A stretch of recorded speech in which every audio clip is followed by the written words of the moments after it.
23ஆம் சங்கீதம். கர்த்தர் என் மேய்ப்பராயிருக்கிறார், நான் தாழ்ச்சி அடையேன். அவர் என்னை புல்லுள்ள இடங்களில் மேய்த்து அமர்ந்த தண்ணீர்கள் ஆண்டையில் என்னை கொண்டு போய் விடுகிறார்.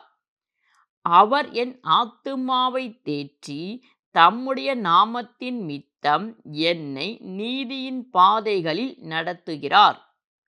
நான் மரண இருளின் பள்ளத்தாக்கிலே நடந்தாலும் பொல்லாப்புக்கு பயப்படேன். தேவரீர் என்னோடே கூட இருக்கிறீர். உமது கோலும் உமது தடியும் என்னை தேற்றும். என் சத்துருக்களுக்கு முன்பாக நீர் எனக்கு ஒரு பந்தியை ஆயத்தப்படுத்தி என் தலையை எண்ணெயால் அபிஷேகம் பண்ணுகிறீர். என் பாத்திரம் நிரம்பி வழிகிறது. என் ஜீவனுள்ள நாளெல்லாம் நன்மையும் கிருபையும் என்னை தொடரும். நான் கர்த்தருடைய வீட்டிலே நீடித்த நாட்களாய் நிலைத்திருப்பேன்.